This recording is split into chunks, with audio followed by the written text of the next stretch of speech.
स्वागत है आपका और आपके साथ मैं हूं स्मिता रशाल। मनी गुरु देख रहे हैं आप।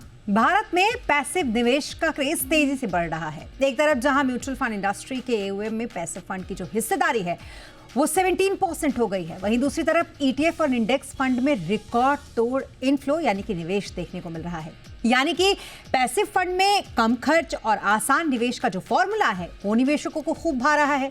लेकिन क्या पैसिव फंड में पैसा लगाना हमेशा फायदेमंद रहता है? इसमें निवेश पर क्या है रिस्क, और जानेंगे पैसिव फंड में निवेश की क्या है पूरी एबीसीडी। इस शो में हमारे साथ है अनराठी वेल्थ की head mutual fund Shweta Rajani और साथ ही आईसीआईसीआई प्रूडेंशियल एएमसी के प्रिंसिपल इन्वेस्टमेंट स्ट्रैटेजी चिंतन हरिया। आप दोनों का बहुत स्वागत है हमारे साथ इस शो पर जुड़ने के लिए। और जैसा कि आज हम बात कर रहे हैं एक राइजिंग स्टार पैसिव फंड की, और लगातार इसका जो क्रेज है वो भी लोगों में बढ़ता जा रहा है। ऐसे में सबसे पहले चिंतन जी, मैं आपसे ये जानना चाहूंगी कि अभी भी जिन दर्शकों को एक्टिव और पैसिव में कंफ्यूजन है कि आखिरकार ये किस तरीके का निवेश का पैटर्न होता है, उनको सबसे पहले बताइएगा कि ये पैसिव निवेश की स्ट्रैटेजी आखिरकार होती क्या है और इसके जरिए कहां-कहां निवेश होता है। शुक्रिया स्मिता। अगर हम देखें इन्वेस्टर्स के पास जो इक्विटी में या फिर कोई भी डेट कमोडिटी में निवेश करने के जो भी अपॉर्चुनिटीज है म्यूचुअल फंड में, तो उसमें सबको एक्टिव फंड बहुत अच्छे से पता है, जहां पर फंड मैनेजर्स स्टॉक की चॉइस करते हैं और सेक्टर्स की चॉइस करते हैं। Large cap, mid cap, small cap, multi cap वगैरह अलग अलग स्कीम्स होते हैं।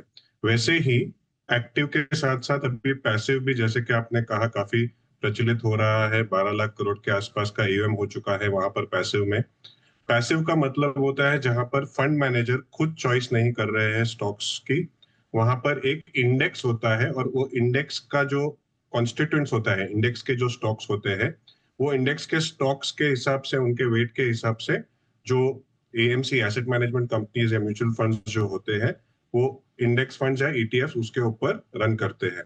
तो उनका जो काम होता है, इंडेक्स फंड्स और ईटीएफ्स को दोनों को मिला के पैसिव फंड्स कहा जाता है। और पैसिव इसलिए कहा जाता है क्योंकि वहां पर जो ऑलरेडी एक इंडेक्स होता है, वो इंडेक्स के हिसाब से उस स्टॉक्स और वेटेज को रेप्लिकेट किया जाता है, और इसलिए उसे पैसिव कहा जाता है। तो एक्टिव और पैसिव दोनों ही आजकल काफी मशहूर है और लोग निवेश कर रहे हैं। पर पैसिव यानी कि जहां पर फंड मैनेजर एक्टिव चॉइस नहीं कर रहा, एक इंडेक्स के हिसाब से आप निवेश कर रहे हैं। बिल्कुल, और ये अब काफ़ी पॉपुलर हो रहा है तो इस पर बात करना तो बनता है। और इसीलिए श्वेता, आप बताइए ज़रा कि आखिरकार पैसिव निवेश का इतना क्रेज क्यों बढ़ रहा है, और कौन से वो डेटा है जो बताते हैं कि पैसिव निवेश काफ़ी लोकप्रिय हो रहा है? जी, स्मिता जी, जैसे आपने कहा कि पैसिव ऑफ लेटली बहुत न्यूज में है, निवेश काफी उसमें बढ़ रहा है। इसके मैं कहूँगी मुख्य 2-3 कारण है जिसकी वजह से हम देख रहे हैं इंटरेस्ट बढ़ता हुआ। सबसे पहले तो आज अगर हम ब्रॉडर लेवल पे देखें कि जो इंडियन निवेशक है वो इक्विटी की ओर बढ़ रहा है। जैसे एम्फी की इन्वेस्टर एजुकेशन सीरीज है, हमारे आपके जरिए, इन शोज के जरिए लोगों की नॉलेज बढ़ रही है इक्विटी के थ्रू। तो काफी नए निवेशक ज्वाइन हो रहे हैं इस इक्विटी और म्यूचुअल फंड्स में निवेश करने के थ्रू। और यहाँ सबसे आसान तरीका मैं कहूंगी, अगर फर्स्ट स्टेप किसी को म्यूचुअल फंड में निवेश करना है, नहीं समझते इतने सारे फंड में से कौन से चुने, तो इंडेक्स फंड एक बहुत आसान तरीका रहता है to get the equity participation. और वहां फंड मैनेजर का चुनाव नहीं करना पड़ता। तो एक कारण तो ये है नए निवेशक जुड़ना। दूसरे मैं कहूंगी कि ये अगर हम 4 या 5 साल पहले की बात कर रहे थे तो इक्विटी कैटेगरी में आपके पास खाली 60-65 एक्टिव या पैसिव फंड्स होते थे। आज के दिन में 350 पैसिव फंड्स आपके पास अवेलेबल है, क्योंकि काफी सारी नई स्ट्रेटेजीज पैसिव रूट से एंटर हो रही है। जैसे आज के दिन में आपके पास कोई सेक्टर पैसिव फंड है, काफी सारे थीम बेस्ड फंड्स जो एक्टिव स्पेस में अवेलेबल नहीं होते हैं, वो पैसिव से शुरुआत होती है। Momentum fund, factor based fund, quality funds, तो उस तरह के नई नई स्ट्रेटजीज आपको ऑप्शंस अवेलेबल है। तीसरा, यही अगर मैं 6-7 साल पहले की बात करूं तो अलग अलग एसेट क्लासेस में से जिस डेट में आपके पास पैसिव फंड्स के ऑप्शंस नहीं होते थे, तो अगर आपने जीसेक का एक्सपोजर भी लेना है, आप एक एक्टिव फंड के थ्रू लेते थे। बिल्कुल, तो कुछ इस तरीके का जो लगातार एयूएम है वो भी बढ़ता जा रहा है और इसी में हम आपको दिखा रहे हैं कि 2025 आते आते ये जो हिस्सेदारी है वो 17.11% की हो चुकी है। ये पूरा एमएफ इंडस्ट्री का एयूएम है जिसकी हिस्सेदारी, पैसिव फंड की हिस्सेदारी इसमें कितनी है ये हमने आपको इस डेटा के जरिए समझाने की कोशिश यहाँ पर की है। चिंतन, आपके पास मैं आऊँगी। आपको याद होगा, शायद आपने भी उस डेटा पर गौर किया होगा, नवंबर के शुरुआत में जब मैंने कुछ डेटाज देखे थे एनएफओ के, तो उसमें मैंने ये देखा था कि बहुत ज्यादा पैसिव फंड के एनएफओज आए थे। आप ये भी कह सकते हैं कि उस समय मुझे एक्टिव फंड के एनएफओज कम दिखे थे और पैसिव फंड के एनएफओज ज्यादा दिखे थे, जो आमतौर पर मेरे लिए थोड़ा नया था। क्या मुझे इसको ये कहना चाहिए कि ये नया है या फिर ये कहना चाहिए कि एक नया ट्रेंड जो चला है उसको अब एएमसीज फॉलो करने लगी हैं? आखिरकार ये हो क्यों रहा है? इसमें तो अगर हम देखें तो पैसिव एक जो फंड्स है वो पिछले 6-7 सालों से ज्यादा प्रचलित हुए हैं। जैसे जैसे म्यूचुअल फंड्स बढ़े हैं वैसे वैसे निवेशकों की हिस्सेदारी बढ़ी है और डिजिटल माध्यम से और ऑनलाइन माध्यम से निवेश करना, प्लस जो एडवाइजरी मैंडेट्स है, वो एडवाइजरी मैंडेट से भी जो पैसा आता है वो ज्यादातर ईटीएफ में आता है।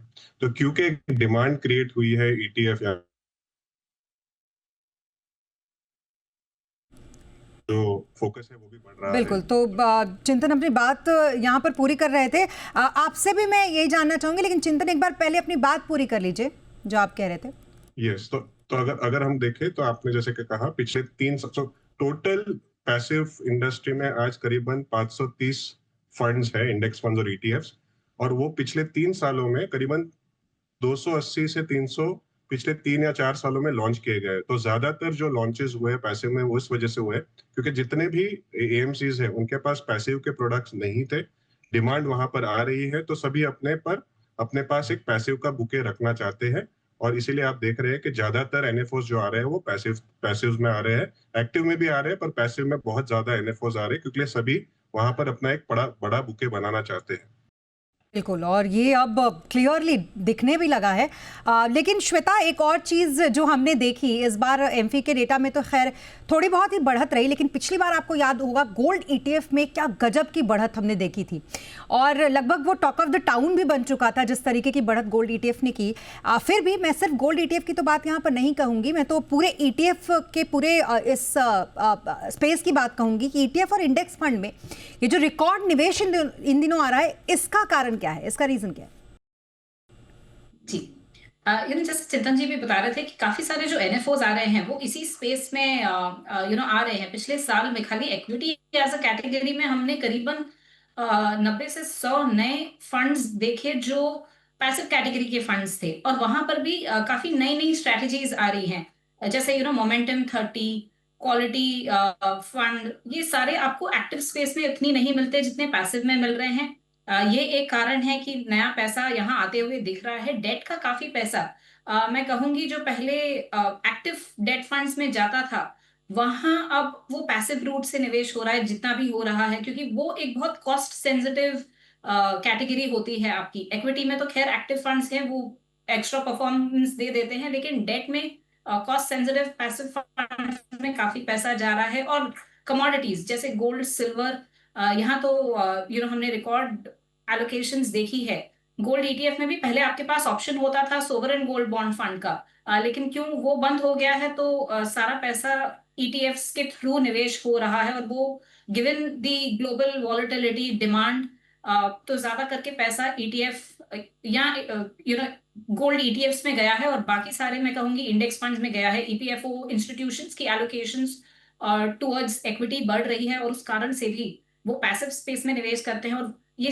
3-4 मुख्य कारण है कि हम देख रहे हैं पैसिव स्पेस का एयूएम थोड़ा थोड़ा बढ़ते जा रहा है। जी बिल्कुल, और वो क्लियरली जैसा कि आपने भी बताया, जैसा कि चिंतन भी बता रहे हैं कि हर एक आप अगर देखेंगे तो डेटा से वो दिखता भी है, लेकिन फिर भी हमें यहाँ एक्टिव की भी बात करनी होगी। चिंतन, उसका हम नहीं भूल सकते हैं, बहुत ही लोकप्रिय निवेश का ट्रेंड है वो। ऐसे में पैसिव और एक्टिव अगर हम इसको वर्सेस करके देखते हैं, दोनों का कंपैरिजन करते हैं, तो आप एक्टिव का पलड़ा ऑब्वियसली ज़्यादा भारी रहेगा, फिर भी इन दोनों का एक कंपैरिजन अगर एक निवेशक के लिए करना हो तो किस तरीके से इसको करें? कौन ज़्यादा बेहतर, कौन उससे कम, किस में रिस्क, किस में रिटर्न ज़्यादा? तो एक्टिव और पैसिव दोनों ही जरिए हैं इक्विटी में निवेश करने के या फिर कमोडिटी में, डेट में, जैसे कि कह रहे थे। और अगर हम एक्टिव और पैसिव के अगर कंपैरिजन करें तो आमतौर पर एक्टिव, क्योंकि एक्टिव फंड मैनेजमेंट हो रहा है, वहां पर रिसर्च टीम होती है, डीलिंग टीम होती है। जो एक्टिव फंड मैनेजर है वो अपना जो एक्टिव जो रिसर्च है उसके द्वारा अपने पोर्टफोलियो को चर्न करते हैं। तो आपको एक्टिव फंड्स में जो परफॉर्मेंस का जो वेरिएशन होता है वो काफी बड़ा होता है, काफी अंतर होता है। तो अगर आप 10 लार्ज कैप फंड्स देख लीजिए इंडस्ट्री के, 10 small cap, 10 mid cap funds देख लीजिए, तो उनके परफॉर्मेंस में आपको अंतर जो होगा वो काफी हो सकता है। तो एक्टिव फंड में आप एक रिस्क ये ले रहे हैं कि फंड मैनेजर कैसा परफॉर्म करता है उस हिसाब से आपकी परफॉर्मेंस होती है, तो उसमें फंड हाउस बहुत इंपॉर्टेंट हो जाता है। जबकि पैसिव में अगर आप देखोगे तो पैसिव में आमतौर पर एक ही चीज इंपॉर्टेंट है, जैसे कि कितने कॉस्ट कितना है, यानी कि जो एक्सपेंस रेशियो है वो कितना है, और दूसरा कितनी एफिशिएंसी से वो पर्टिकुलर इंडेक्स को हम कॉपी कर पा रहे हैं या पर्टिकुलर इंडेक्स के ऊपर हमारा पैसिव फंड चल पा रहा है। तो अगर हम पैसिव की बात करें तो पैसिव में भी आपके पास लार्ज कैप, स्मॉल कैप वगैरह होते हैं, पर वहां पर आप इंडेक्स से ज्यादा परफॉर्मेंस की गुंजाइश नहीं होती, क्योंकि वहां पर आप इंडेक्स को मिमिक कर रहे हैं। पर आपको इंडेक्स जितना रिटर्न मिलना चाहिए सब्जेक्ट टू जो ट्रैकिंग एरर और एक्सपेंस रेशियो है, और वहां पर आपको सिर्फ एक ही देखना है कि आपने सही सिलेक्शन किया है कि नहीं, जिस पर्टिकुलर सेगमेंट में या फिर सेक्टर में या फिर large cap, mid cap, small cap में आपको निवेश करना है। तो मिड कैप, सॉरी, एक्टिव और पैसिव में अगर हम देखें तो एक्टिव में आमतौर पर आपको एक हैंड होल्डिंग होता है, आपको एक एडवाइजर जो आपको बताता है कहाँ पर निवेश करना है। पैसिव में सेल्फ सिलेक्ट भी होता है, एडवाइजर भी होता है, पर हम जो देख रहे हैं एक्टिव वर्सेस पैसिव नहीं है इंडिया में। इंडिया में एक्टिव और पैसिव दोनों का जो दौर है वो बढ़ता रहेगा, क्योंकि निवेश बढ़ रहा है। और एक्टिव में भी अगर हम देखेंगे तो 2000-3000 से ज्यादा एक्टिव लिक्विड स्टॉक्स है मार्केट में, सभी सेक्टर्स है। तो एक्टिव में भी अल्फा जनरेट हो रहा है, तो एक्टिव की ग्रोथ भी होगी। और पैसिव की अगर हम बात करें तो कुछ इन्वेस्टर्स ऐसे हैं जो काफी एक्टिव रहते हैं पैसिव में इन्वेस्ट करने के लिए, तो वहां पर भी आपको ग्रोथ देखने को मिल रही है। तो एक्टिव और पैसिव में यही अंतर है, एक्टिव थोड़ा महंगा रहता है क्योंकि वहां पर फंड मैनेजमेंट रहता है, वहां पर आपको रिटर्न्स बेंचमार्क से ज्यादा हो सकते हैं। पैसिव में रिटर्न्स बेंचमार्क से ज्यादा नहीं हो सकते, बेंचमार्क के करीब ही होते हैं, पर आपको अगर सही सिलेक्शन आता है तो वो भी आपके लिए ठीक रहेगा। आमतौर पर हम देख रहे हैं 75% एक्टिव, 25% पैसिव एक अच्छा मिश्रण है, और पैसिव में आपको गोल्ड सिल्वर भी एक ऑप्शन है जहां पर आप निवेश कर सकते हैं। बहुत ही बढ़िया तरीके से आपने इसको समझाया, और साथ ही किस तरीके से लोग इसको ले सकते हैं अपने पोर्टफोलियो में अपने निवेश के लिए, कैसे ऑप्शन के तौर पर, ये भी आपने यहाँ पर बता दिया। अब मुझे श्वेता एक बात समझाइएगा, क्या कॉस्ट स्ट्रक्चर जिस तरीके का इसका है पैसिव फंड का, यही सबसे ज्यादा अट्रैक्टिव बना रहा है इसे? जी, आमतौर पे जो फंड्स को इतना नहीं समझते उन्हें यही लगता है कि अगर पैसिव फंड में निवेश कर रहे हैं तो हमें रिटर्न तो बेंचमार्क जितना मिल जाएगा, कम खर्चे पे मिलेगा, और हम कम रिस्क ले रहे हैं। आमतौर पर जिससे भी हम बात करते हैं वो ये कारण देते हैं पैसिव फंड में निवेश करने का। तो जी हाँ, कॉस्ट एक इम्पॉर्टेंट फैक्टर होता है, लेकिन यहाँ मैं कहूंगी कि देखिए, कॉस्ट इंपॉर्टेंट फैक्टर होता है अगर आप एक डेट के पैसिव फंड की बात कर रहे हैं या गोल्ड या कोई भी कमोडिटी के पैसिव फंड की बात कर रहे हैं, तो वो एक इम्पॉर्टेंट फैक्टर हो जाता है। लेकिन अगर आप इक्विटी के पैसिव फंड्स की बात कर रहे हैं तो कॉस्ट को इतनी इंपॉर्टेंस नहीं देनी चाहिए, बिकॉज जैसे अभी चिंतन जी भी बता रहे थे कि वहां एक्टिव स्पेस में बहुत ज्यादा स्कोप होता है एक आउट परफॉर्मेंस जनरेट करने का। तो आमतौर पे अगर मैं कुछ एग्जांपल्स देख लूं, एक एचडीएफसी का इंडेक्स फंड देखूं और एचडीएफसी का ही लार्ज कैप फंड देखूं, तो 3 साल में जहां इंडेक्स फंड ने आपको 12% दिया होगा, एक्टिव फंड ने आपको खर्चे के बाद बड़ा सा 1.5% का खर्चा है, उसके बाद भी आपको 2 से 3% ज्यादा रिटर्न दी होगी। तो अगर इसको वैल्यू टर्म्स में करूं तो किसी ने अगर 1 करोड़ से निवेश किया था शुरुआत, 10 साल बाद इंडेक्स फंड में खर्चे के बाद आप शायद 3 करोड़ पे पहुंचे, लेकिन वही एक्टिव फंड में ज्यादा खर्चा देने के बाद आप 4 करोड़ पे पहुंच गए होते, लगभग। तो इसीलिए खर्चे पर इतनी ध्यान नहीं देनी चाहिए। दूसरा, एक रहता है कि हम कम जोखिम ले रहे हैं अगर हम इंडेक्स फंड में निवेश कर रहे हैं, लेकिन आप कोई भी बीटा एक रिस्क मेजर रहता है, वो अगर आप किसी भी आप एक्टिव फंड का देखें तो आमतौर पे एक्टिव फंड की जो बीटा या रिस्क होती है वो पैसिव या इंडेक्स फंड से थोड़ी कम ही होती है। पैसिव फंड की बीटा अगर 1 चलेगी तो एक्टिव फंड की बीटा आपकी 0.9-0.95 के आसपास चलेगी सेम कैटेगरी की। तो जोखिम भी बेहतर तरीके से एक एक्टिव फंड में मैनेज हो सकता है। ये कुछ चीजें हैं किसी भी निवेशक को ध्यान में रखनी चाहिए जब वो एक एक्टिव वर्सेस पैसिव की डिसीजन ले रहे हैं अपने पोर्टफोलियो पर। इसीलिए ज़रूरत पड़ती है आप जैसे एक्सपर्ट्स की, जो बहुत ही अच्छे तरीके से इसको बताते हैं कि आखिरकार पैसे तो ठीक है, लेकिन आपको कौन कौन से मेजर्स है जिनको ध्यान में रखना चाहिए। यहाँ वक्त हो गया एक छोटे से ब्रेक का, तो यहाँ ब्रेक के लिए रुकेंगे, लेकिन ब्रेक के बाद इस पैसिव निवेश के रिस्क को थोड़ा और जानेंगे अपने गेस्ट से। रुकेंगे एक छोटे से ब्रेक के लिए।